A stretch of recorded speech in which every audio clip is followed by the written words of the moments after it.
In the credits, Robert Montgomery's character is called Lucky Gagan, even though nobody in the picture calls him Lucky. Now, this may have been an in-joke on the actor's part, since Gagan is a lot more lucky than the character in the book. That guy was called simply Sailor, and he suffered a much crueler fate. The movie as a whole is nowhere near as cynical and bleak as Dorothy Hughes's novel. Although the film retains the premise of a guy avenging the murder of a buddy mixed up in a blackmail scheme, the villain in the book isn't a gangster named Frank Hugo. It's a United States senator.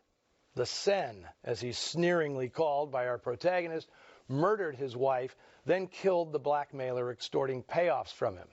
Well, there was no way a Hollywood movie was going to touch that hot button, especially not an actor-director who rubbed shoulders with the political elite. In fact, within a few years, Robert Montgomery would be serving as special media consultant to President-elect Dwight Eisenhower, teaching him how to best present himself in public and on TV. Montgomery even kept an office in the White House. Even though the story was lightened up for the movies, there are plenty of intriguing elements to Ride the Pink Horse that set it apart from more conventional thrillers of the time. Foremost was Joan Harrison's decision to enlarge the role and significance of Pilar, the young Latina who becomes essentially the heroine of the story. In the third act, she pulls Gagan's fat out of the fire time and again, despite his apparent disdain. It's not every crime thriller where the nominal hero spends the third act getting beaten and concussed with monotonous regularity.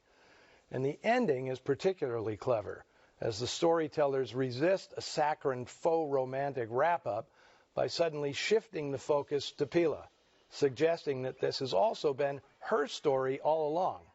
She'll dine out the rest of her life on the tale of how she saved the life of the handsome but hapless gringo who wandered into town one day.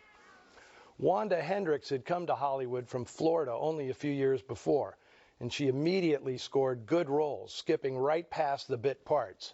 She had the beauty and charisma of young Gene Tierney and was pretty much a natural in front of the camera.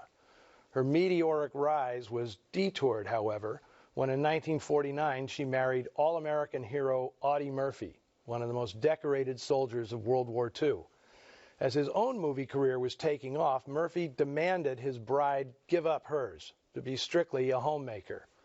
Not that it was a happy home.